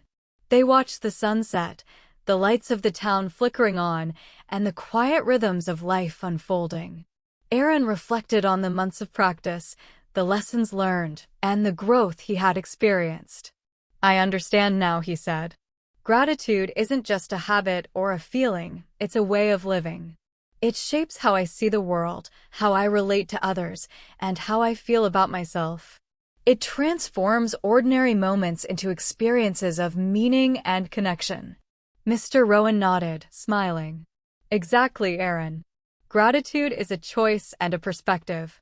Life will bring challenges, distractions, and struggles, but by noticing, appreciating, and sharing, you create a ripple that affects everything around you. Each day, each moment, each interaction is an opportunity to live fully with awareness." Aaron realized that gratitude had become part of his identity. It influenced his thoughts, shaped his actions, strengthened his relationships, and deepened his awareness. Life was no longer something to endure; it was a series of gifts waiting to be noticed, appreciated, and shared. Gratitude created meaning, connection, and peace, even in ordinary moments. As the sky darkened and evening settled in, Aaron whispered softly to himself, "Thank you for this life, this moment, these people, and everything I am learning." He felt a deep calm, a quiet joy, and a profound sense of connection to the world. Gratitude had become his way of being, a lens through which life could be experienced fully, meaningfully, and beautifully. Aaron knew that this practice would continue for the rest of his life. Some days would be more challenging than others. Some moments might feel difficult to appreciate. But he also knew that even a small pause, a gentle acknowledgement, or a sincere expression of thanks could bring him back to awareness, peace, and connection. Gratitude was not a destination, it was a journey, an ongoing practice, and a guiding force that shaped how he lived, loved, and experienced life. Aaron had reached a point where gratitude was no longer just a practice, it had become a way of life. He noticed that the small daily choices, moments of awareness, and acts of appreciation had built a foundation that carried him through life with calm, clarity, and joy. Gratitude had transformed not only how he felt, but how he acted, how he connected with others, and how he experienced the world around him. One morning, as he walked to work, Aaron observed the ordinary scenes of life with fresh eyes. The sunlight reflected on the windows, casting warm patterns on the sidewalks. People moved with purpose, some smiling, others focused on their own paths. The sounds of the city, the hum of cars, footsteps, and distant conversations felt vibrant and alive. Aaron felt gratitude for the rhythm of life, for the ordinary details that often went unnoticed. Even small moments, a stranger holding the door, a child laughing, the scent of flowers, became opportunities to appreciate and reflect. At work, Aaron noticed how gratitude had changed the culture around him. Colleagues were more open, cooperative, and patient. Simple words of appreciation created a ripple effect. People returned kindness, collaboration improved, and the environment felt lighter and more positive. Aaron understood that gratitude was not just an internal practice, it could influence behavior, relationships, and even the mood of a space. By noticing and appreciating, he had contributed to a culture of respect and warmth, where small acts of kindness multiplied. Aaron also applied gratitude to challenges. When projects failed, deadlines loomed, or conflicts arose, he consciously looked for lessons and small blessings. Mistakes became opportunities to learn, misunderstandings became moments to practice patience, and stressful situations became chances to observe growth. Gratitude allowed him to remain grounded, focused, and resilient, transforming obstacles into stepping stones rather than burdens. At home, gratitude strengthened his relationships. He expressed appreciation for his family, noticing their efforts, kindness, and unique qualities. He encouraged open conversations, shared reflections, and acknowledged contributions. These simple acts deepened bonds, nurtured trust, and created a sense of belonging. Aaron realized that gratitude was relational. It not only improved his experience, but also enriched the lives of those around him. He also cultivated gratitude toward himself. Aaron reflected on his personal growth, resilience, and strengths. He celebrated small victories, recognized effort, and forgave himself for mistakes. Self-gratitude reinforced his confidence and encouraged continuous learning. By valuing his own journey, he could navigate life with greater patience, awareness, and joy. Aaron's daily life was filled with small practices that reinforced gratitude. He paused to notice the warmth of his coffee, the beauty of a flower, the sound of laughter, or the comfort of a quiet moment. Journaling and reflection helped him deepen awareness, capture lessons, and notice patterns of joy. By recording gratitude, he created a tangible reminder that life was full of gifts, even in moments that seemed ordinary or challenging. He also recognized the ripple effect of gratitude in the wider community. By sharing appreciation, kindness, and acknowledgement, Aaron had inspired friends, colleagues, and family to notice and express gratitude. Each act of noticing, each expression of thanks, created waves that spread quietly, touching lives in ways he could not always see. Gratitude had become contagious, extending far beyond his personal awareness. Aaron often reflected on the role of gratitude in resilience. He had learned that noticing what was positive, appreciating small moments, and valuing effort allowed him to navigate difficulties with calm and clarity. Stress, frustration, and comparison no longer dominated his thinking. Instead, he approached life with patience, presence, and acceptance. Gratitude became both a shield and a guide, helping him maintain balance, focus, and emotional well-being. One evening, Aaron returned to the small hill with Mr. Rowan. They watched the sunset, the lights of the town flickering on, and the quiet rhythms of life unfolding. Aaron felt a deep sense of connection to the people around him, to the environment, and to himself. He realized that gratitude had not only changed his perception, but also transformed his relationships, his work, and his sense of purpose. "I see it now," Aaron said. "Gratitude has become part of who I am. It shapes how I see the world, how I interact with people, and how I respond to life's challenges. Every moment offers an opportunity to notice, appreciate, and share. And in doing so, life becomes richer, deeper, and more meaningful." Mr. Rowan smiled. "Exactly. And remember, the impact of gratitude extends far beyond what you see. Each action, each acknowledgement, each moment of awareness touches others in ways you may never realize. Gratitude is a gift that keeps giving quietly and steadily." Aaron reflected on the months of practice, the lessons learned, and the growth achieved. He thought about the days of longing, frustration, and comparison.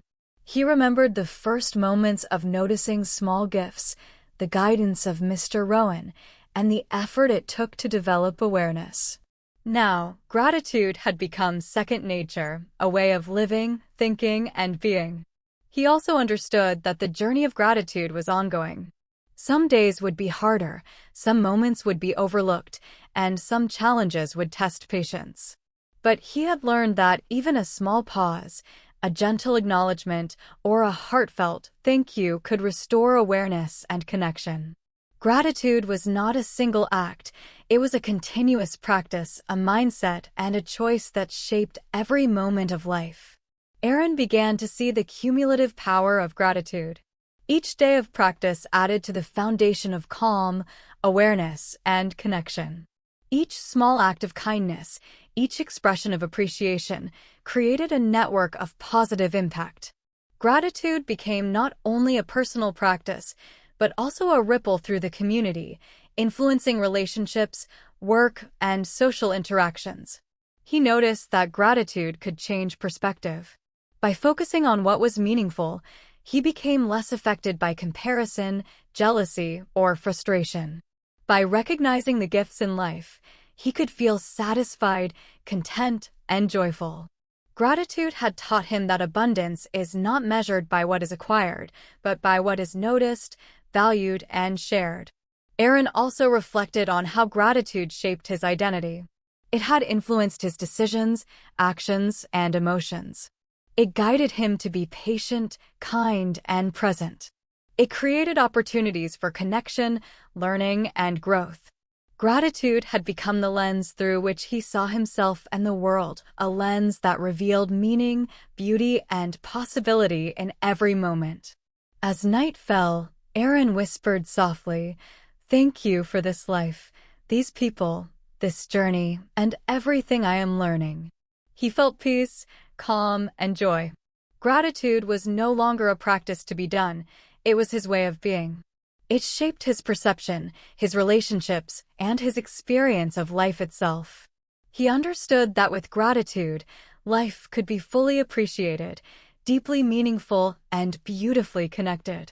Aaron realized that this journey of gratitude would continue for the rest of his life. Each day, each moment, each interaction offered opportunities to notice, appreciate, and share. Even when life was challenging, gratitude provided a guide, an anchor, and a source of resilience.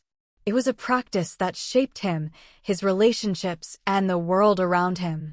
With a quiet smile, Aaron looked out over the town, feeling the calm rhythm of life, the warmth of connection, and the richness of experience. Gratitude had transformed his life, not by changing circumstances, but by changing the way he saw and engaged with them. And in that realization, he found peace, fulfillment, and a deep, lasting joy that would carry him forward, quietly and steadily, in every moment of his life. Have you ever noticed how easily your mind drifts from one thing to another, like a leaf floating on a stream? One moment, You are trying to read, to work, or to study, and the next moment, your thoughts wander far away, chasing memories, worries, or daydreams. It is natural to feel distracted, especially in a world filled with sounds, notifications, and endless choices. But what if I told you that inside you, there is a quiet power, a power that can train your mind to focus deeply, to see clearly, and to achieve more than you ever imagined? I remember the first time I truly understood this. I was sitting in a small room, the sun filtering softly through the window, and I was trying to study a difficult English text. My mind kept wandering, and I felt frustrated. I wanted to concentrate, but it felt impossible. And then I realized something. Focus is not about forcing your mind to stay on one thing. Focus is about learning to guide your attention gently, like a river flowing smoothly between its banks. That realization changed everything for me. It was like discovering a hidden door inside my mind, a door that opened to calm, clarity, and strength. In the days that followed, I began small experiments. I chose one simple task each morning and gave it my full attention. Sometimes it was reading a single paragraph slowly. Sometimes it was listening to a short English conversation without letting my mind wander. At first, it was extremely difficult. My thoughts were like birds, constantly flying away. I felt impatient. I felt like giving up. But I kept trying slowly, gently, without judging myself. And then, something magical happened. Each day, I noticed a small change. I could read a little longer without distraction. I could listen and understand English more clearly. My mind was calmer, more present, more alive. And I began to realize the truth. Focus is like a muscle. The more you practice, the stronger it becomes. The more you give your attention to one thing at a time, the more power you unlock inside yourself. But here is the challenge. Our world is full of noise and constant stimulation. Phones, apps, social media, work tasks, and even our own thoughts pull us in every direction. It is easy to lose focus and feel frustrated. But deep focus is not about escaping the world. It is about learning to be present, to choose where your attention goes, and to allow your mind to settle like clear water. Over time, I discovered methods that helped me train my mind. One method was simple. Every morning, I would take 5 minutes to breathe slowly and notice my thoughts. I did not try to stop them. I just watched them, letting them pass like clouds in the sky. This small practice taught me patience and self-awareness. I began to notice when my attention wandered, and I gently brought it back to the task I was doing. Another method was creating a focus environment. I removed distractions from my desk, turned off notifications, and allowed myself to work in silence. The first time I tried this, I was amazed at how much I could achieve in a short time. Focus, I realized, is not about hard effort. It is about creating the right conditions, training the mind slowly, and giving yourself permission to be present. And the real transformation happened when I applied this to English learning. When I listened carefully, focusing deeply on each word, each sound, each sentence, I began to understand not just the meaning, but the feeling behind the words. I could imagine the scenes, feel the emotions, and hear the rhythm of natural English. My listening improved, my speaking became clearer, and I felt a new sense of confidence. Reflection taught me another lesson. Deep focus is not only about work or study. It is about life. When we learn to focus, we learn to appreciate the small moments. We notice the smile of a friend, the warmth of the sun, the beauty in simple things. Life becomes richer, fuller, more meaningful. And the greatest takeaway is this: your mind is like a garden. If you scatter your attention everywhere, weeds of distraction will grow. But if you plant seeds of focus, water them gently every day, and give them care, your mind will blossom into a place of calm, clarity, and power. Today, as you listen to this, I invite you to take one small step. Choose one thing to focus on. It could be this video, a simple task, or even your own breathing. Allow your mind to settle, notice your thoughts, and gently bring your attention back when it wanders. This is the first step in learning to focus deeply, to train your mind, and to achieve results that once felt impossible. Remember, focus is not about perfection. It is about practice, patience, and presence. And every time you try, you strengthen your mind, unlock your potential, and move closer to the life you want. The quiet power of focus is waiting for you. All you need to do is begin. It is strange how we often underestimate our own minds. We look at other people who seem focused, confident, or successful, and we think they were born that way. But the truth is, deep focus and mental strength are skills anyone can develop, even if it feels impossible at first. I remember a moment that changed my understanding forever. It was late in the evening, and I was sitting in my small study room, tired from a long day. I wanted to finish an important task, but my mind was restless. Thoughts kept coming, jumping from work worries to memories, to plans for tomorrow. I felt a tightness in my chest, a frustration that seemed to grow with every attempt to concentrate. And then I paused. I realized that trying harder was not the answer. I needed to understand my mind, not fight it.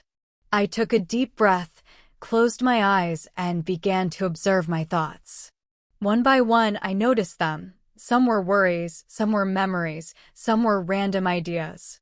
I did not judge them. I just let them pass, like leaves floating down a river. In that quiet moment, I felt something shift. I began to see that my mind had hidden strength, a strength that appears when we stop pushing and start observing. This was the beginning of a new journey for me. I started small exercises every day. 5 minutes of mindful listening. 10 minutes of focused reading. I challenged myself to notice every sound, every word, every detail. At first, it was frustrating. My attention kept breaking. My thoughts ran away like wild horses. But I kept practicing. And slowly, the invisible strength inside me began to awaken. I remember a particular morning when I tried a simple exercise. I sat by the window, listening to the sounds outside, the soft rustle of leaves, the distant hum of traffic, the faint chirping of birds. I focused only on listening, without thinking of anything else. At first, it was difficult. My mind jumped to reminders, worries, and plans. But after a few minutes, something remarkable happened. My awareness expanded. I could hear sounds I had never noticed before. I could feel the subtle rhythms of life around me. And in that moment, I understood, focus is not just about work or study. It is about connecting with the present moment, with reality, with life itself. With this understanding, I applied this same idea to my English learning. I listened to a short conversation, a slow story, and I let every word sink in. I imagined the scenes in my mind. I felt the emotions of the characters. I repeated the sentences aloud, feeling the rhythm and the flow. At first, my pronunciation was imperfect. My understanding was slow. But I did not worry. I just kept practicing, focusing on one small step at a time. And slowly, the results appeared. Listening became easier. Speaking became clearer. My mind grew calmer. I could stay present longer. I could concentrate deeply on tasks that once seemed impossible. Reflection taught me another lesson. Hidden strength is not about doing more. It is about doing differently. It is about learning to guide attention, to notice distractions, to be patient with yourself, and to practice consistently. The mind is like a muscle. If you train it gently, it grows stronger. If you ignore it, it remains weak and restless. And the most important realization of all, this hidden strength is inside everyone. You do not need special talent. You do not need long hours or complicated techniques. You just need awareness, patience, and practice. The challenges will come, of course. Life is full of distractions, responsibilities, and worries. Some days your mind will feel scattered, tired, or heavy. That is normal. That is part of the process. The key is not to give up, but to gently return to focus again and again. Every time you do, you train your mind. Every time you do, you build resilience, clarity, and power. And the transformation is not only in what you achieve, but in how you experience life. Focused attention allows you to notice beauty, understand people better, enjoy moments fully, and feel more alive. One day, I realized that my days felt richer, fuller, and calmer. I could finish tasks without tension. I could listen to English conversations and stories with joy and curiosity. I could think clearly, plan effectively, and even enjoy silence. And all of this came from small, consistent practice, the hidden strength of the mind revealing itself step by step. Takeaway: your mind has incredible power that is waiting to be discovered. Focus deeply, practice consistently, and you will see changes in learning, work, and life itself. Remember, it is not about forcing attention. It is about noticing, guiding, and nurturing the quiet strength that is already inside you. Today, I invite you to take a small step. Spend 5 minutes observing your thoughts, listening carefully to sounds around you, or focusing on one simple task. Notice when your mind drifts and gently bring it back. Each time you do this, you awaken your hidden strength. You train your mind to focus deeply. You take one more step toward clarity, confidence, and results that will amaze you. And slowly, you begin to live life not as a reaction, but as a person fully present, fully aware, and fully in control. The hidden strength of your mind is waiting. All you need to do is practice, and it will guide you to results you never thought possible. Imagine waking up one morning and feeling completely in control of your mind. You're calm, aware, and ready to take on the day. Your thoughts do not pull you in different directions. Your attention is clear. Every small action feels purposeful. It may sound like a dream, but this is possible, and it begins with one thing: building a focus habit. I remember when I first understood the power of habits. I used to think that focus depended on willpower alone. If I wanted to concentrate, I thought I just had to push myself harder. But willpower is limited, like a battery that runs out. The real secret, I learned, is creating habits that guide your mind automatically. One evening, I decided to try a small experiment. I set aside a notebook and wrote down one simple rule: today, I will focus on one task at a time. It was small, almost too simple to matter, but I followed it. At first, it was hard. My mind resisted. I started thinking about many other things, planning tomorrow, remembering yesterday, worrying about unfinished tasks. But each time I noticed my attention drifting, I gently returned it to the task at hand. And slowly, the day felt different.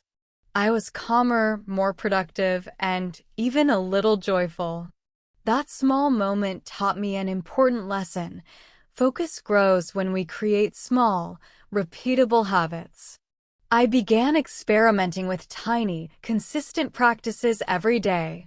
I started my mornings with 5 minutes of slow, mindful breathing. I allowed myself to notice my thoughts without judgment. I listened carefully to the sounds around me, the hum of electricity, the soft rustle of leaves, the distant voices of neighbors. Each small act trained my mind to be present. Another habit I created was single tasking. Instead of trying to do 10 things at once, I gave my full attention to one task, even if it was as simple as reading a paragraph, writing a sentence, or listening to a short English conversation. At first, I felt impatient. I wanted to rush, to finish everything quickly. But over time, I noticed something amazing. My work became faster, clearer, and more satisfying. Each small action, when done with full attention, felt like a drop of water creating ripples in a calm pond. My focus habit began to grow stronger. I added small pauses between tasks to reset my mind. I practiced listening to slow English stories without distraction, repeating sentences aloud, imagining the scenes, feeling the emotions behind the words. Each day, my mind became more capable of sustained attention. And I realized another truth: building focus is not about rigid rules. It is about curiosity, kindness, and gentle persistence. Sometimes my mind wandered far from the task. Sometimes I forgot my habit completely for a day. And that was okay. The key was always to return, to start again, without frustration. The real transformation came when I connected habits with my emotions. I began to notice how focus brought joy, clarity, and satisfaction. Completing a single task without distraction felt deeply rewarding. Listening to English carefully made me feel confident. Spending 10 minutes observing my thoughts made me feel calm and alive. My mind began to associate focus with positive feelings. And this changed everything. I no longer saw concentration as a chore. I saw it as a source of energy, creativity, and freedom. Reflection taught me an even deeper lesson. Habits do more than guide attention. They shape identity. Each time I practiced focus, I felt stronger.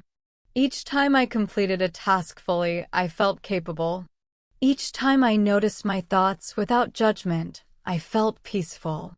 And gradually, I became the kind of person who can focus deeply, not because I force myself, but because it has become a natural part of who I am. Takeaway: focus is not magic. It is built slowly, one habit at a time. Tiny, consistent actions compound into powerful results.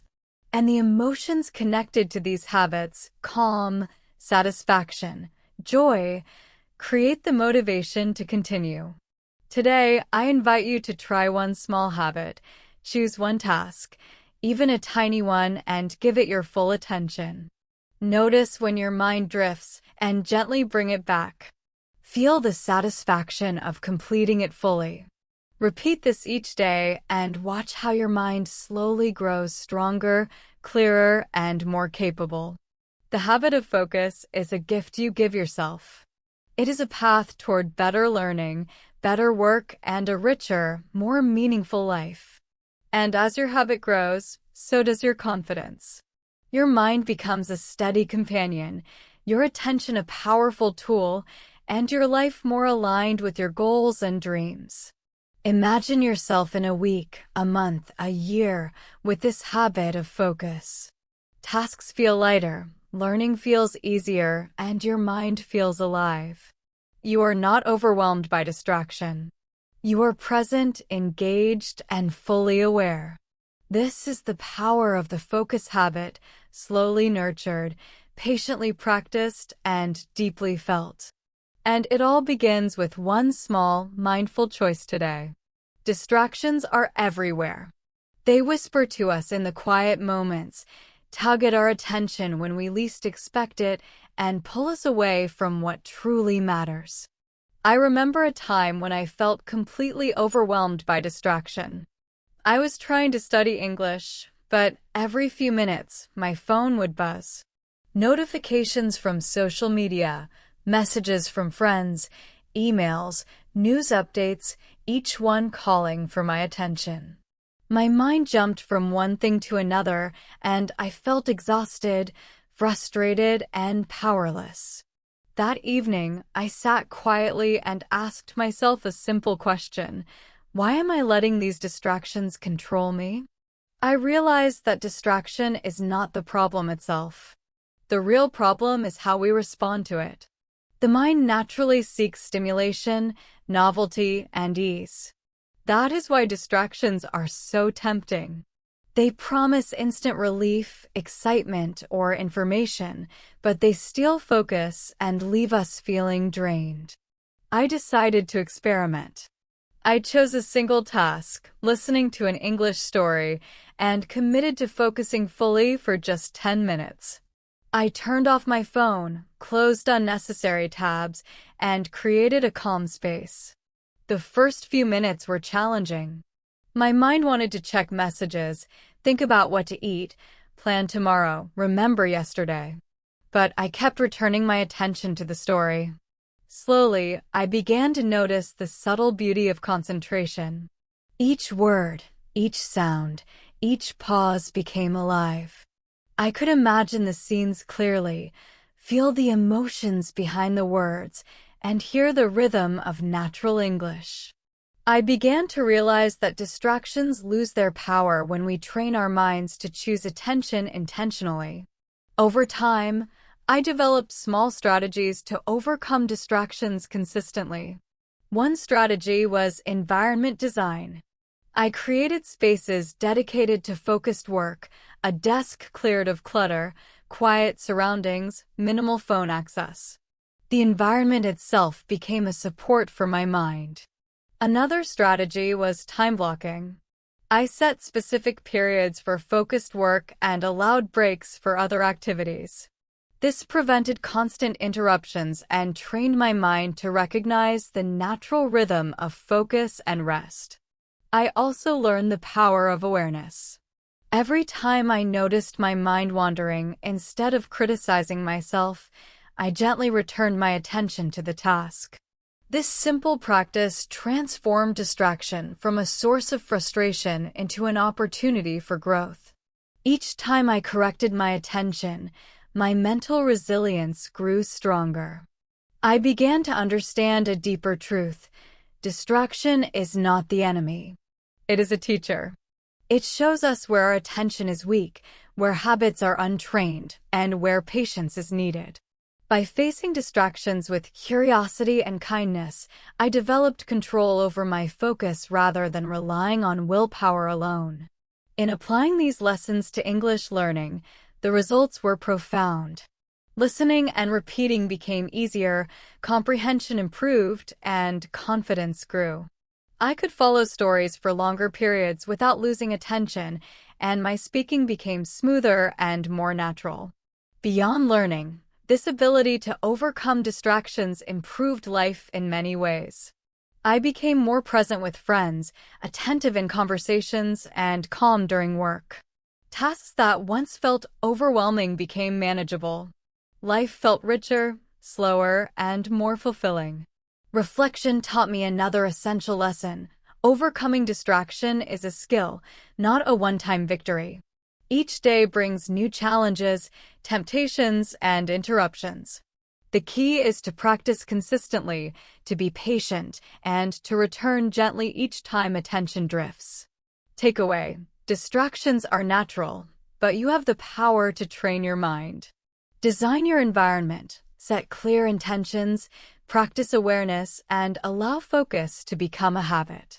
Today, start by noticing one small distraction and gently returning your attention to the present moment. With time, this practice strengthens your mental resilience, sharpens your focus, and makes learning and life itself clearer, calmer, and more meaningful. Every small effort matters. Every moment of regained focus is a victory. And slowly, the world becomes a place where your mind moves with purpose, attention, and quiet strength, instead of drifting aimlessly like a leaf on the wind. Pressure is a strange thing. It can feel heavy, suffocating, and relentless, like a storm pressing down on your mind. Yet, within pressure lies a hidden opportunity, the chance to train your focus, strengthen your mind, and discover your true potential. I remember a day when this lesson became real for me. I had an important English listening test to complete, and I felt nervous. My heart raced, my thoughts scattered, and my confidence wavered. I wanted to focus, to stay calm, but everything inside me screamed in distraction. I took a deep breath and reminded myself of a simple truth. Pressure is not the enemy. It is a signal, a guide, showing where attention is needed most. I began to practice slowly, deliberately, bringing my mind back to the task again and again. At first, it felt impossible. Thoughts of failure, doubt, and distraction flooded my mind. But each time I returned to listening carefully, each time I focused on the words, sounds, and meaning, something changed. My attention became sharper. My mind grew calmer. I discovered that focus under pressure is not about eliminating stress, but about learning to guide attention gently despite it. Over the next few weeks, I experimented with methods to maintain focus when life felt overwhelming. One method was controlled breathing. I learned to slow my breath, inhale deeply, and exhale fully. Each breath became a reminder that I could anchor my mind, that I could create stillness amidst chaos. Another method was visualization. Before a task, I would imagine myself focused, calm, and successful. I pictured listening carefully, understanding every word, repeating sentences clearly, and feeling confident. Visualization primed my mind to perform with clarity and calm, even under pressure. I also discovered the power of small steps. Instead of trying to complete a task perfectly, I focused on tiny actions, listening to one sentence, repeating one phrase, imagining one scene. Each small step built momentum. Each small victory strengthened my confidence. And slowly, the impossible became possible. I could focus under pressure. I could listen, understand, and respond with clarity. I realized another truth. Pressure reveals the mind's resilience. It shows where habits, awareness, and patience are needed. By facing pressure deliberately, I trained my mind to remain present, calm, and engaged. This lesson transformed not only learning English, but also life itself. At work, at home, or in conversations, I could remain steady, listen deeply, and respond thoughtfully. Challenges that once felt overwhelming became opportunities to practice focus and mental clarity. Reflection taught me a deeper insight. Pressure is not something to avoid. It is a mirror reflecting the strength of your mind. Each time you remain present under pressure, your confidence grows. Each time you guide attention gently, your resilience strengthens. Each time you take a small step with focus, your mind learns its quiet power. Takeaway: focus under pressure is a skill developed through practice, patience, and awareness. Small steps, controlled breathing, visualization, and deliberate attention are tools to train your mind. Today, choose one small challenge, one situation where your attention wavers or stress rises. Practice guiding your focus gently. Notice how your mind responds. Celebrate small victories. With consistent practice, you will discover that your mind is stronger than you imagined, capable of calm, clarity, and precise attention even when the world feels chaotic. Life is full of pressures, distractions, and noise. But by training your focus, you can navigate these moments with skill, confidence, and presence. You can transform challenges into opportunities. You can move from chaos to clarity. You can step into the quiet strength of a mind fully trained, fully aware, and fully alive. Deep focus is not just a skill for specific tasks or moments. It is a way of living, a rhythm that can flow through every part of your day. I remember the first time I realized this. I was sitting at my desk early in the morning, with a cup of warm tea beside me and soft sunlight spilling across the room. Instead of rushing into tasks, I decided to start slowly. I chose one simple activity, reading a short English story. I gave it my full attention, noticing every word, every pause, every rhythm. Minutes passed, and I realized something remarkable. I felt calm, awake, and alive in a way I had not experienced for a long time. This was more than learning English. It was learning how to live with attention, awareness, and clarity. Over time, I began applying this principle to other parts of my life. Eating a meal became an exercise in focus, noticing taste, texture, and aroma. Walking outside became a practice of awareness, listening to sounds, observing colors, feeling the air on my skin. Even conversations with friends became richer when I gave my full attention, listening not only to words, but also to feelings and expressions. I noticed that every moment of attention, no matter how small, strengthened my mind's ability. And evening reflections to consolidate learning. This structure helped my mind flow naturally into focus, reducing the struggle against distraction. I also discovered the value of intention. Each morning, I would set a simple intention. Today, I will focus on one task at a time, fully present in each moment. This tiny habit reminded my mind to return to clarity whenever it wandered. The real transformation came gradually. I could sustain attention for longer periods without fatigue. My English listening and speaking improved as I immersed myself fully in stories and conversations.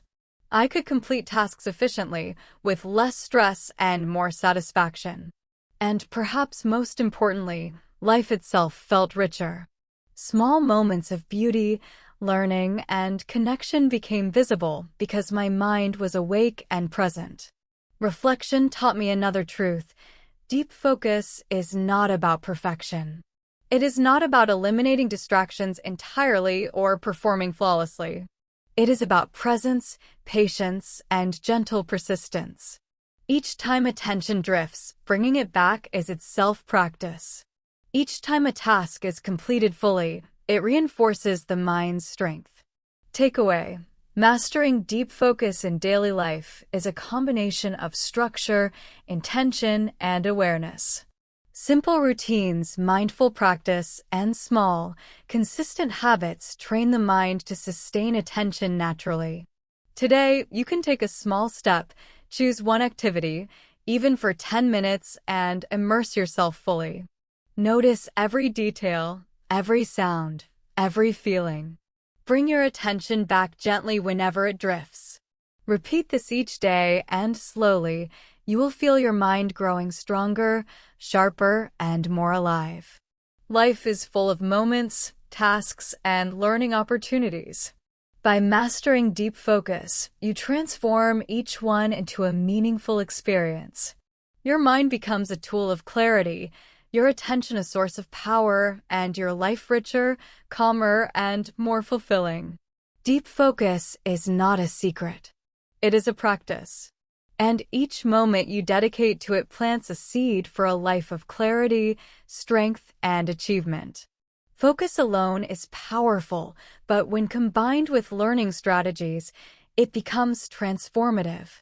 I remember a moment that showed me this clearly. I was sitting at my desk with a new English lesson in front of me, and I felt both excitement and hesitation. The lesson was challenging. My mind wanted to rush, to skip parts, to look for shortcuts. But I decided to experiment. I would combine deep focus with deliberate learning. I began slowly. I read the first sentence aloud, listening carefully to the sounds, imagining the meaning, and connecting it to my own experiences. I repeated the sentence, paying attention to pronunciation and rhythm. At first, progress was slow. I stumbled over words, forgot meanings, and my attention drifted frequently. But I did not give up. Each time my mind wandered, I gently returned to the task.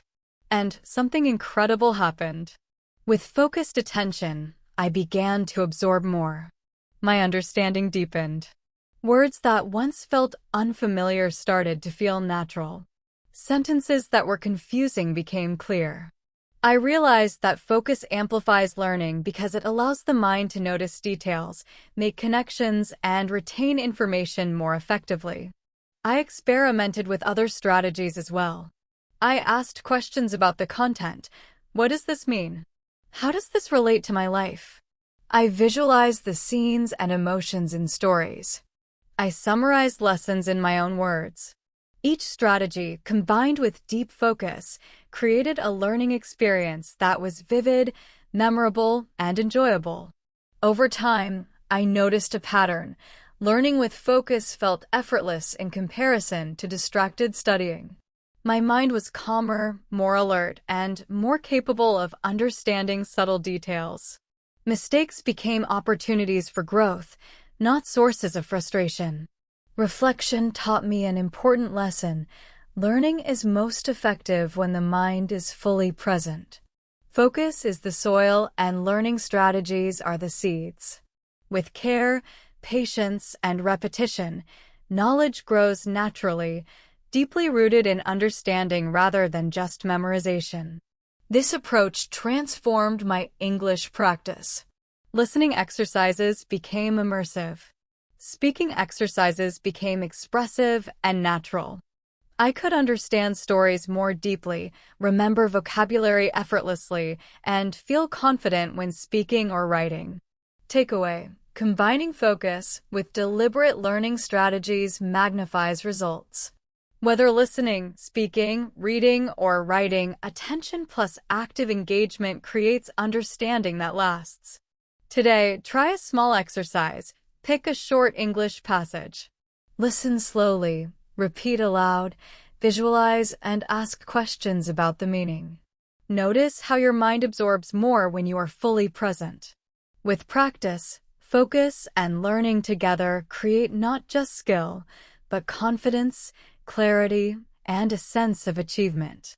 Life itself becomes a classroom, full of lessons waiting to be noticed. Focus is your guide, attention your tool, and deliberate practice your path. Each step builds momentum, and gradually, your mind becomes not just capable of learning, but alive with understanding, curiosity, and clarity. The combination of focus and learning transforms ordinary moments into opportunities for growth, making every task a step toward mastery, every challenge a doorway to improvement, and every moment of attention a seed of lasting success. Thank you so much for joining today's lesson here at Mr. English Lab.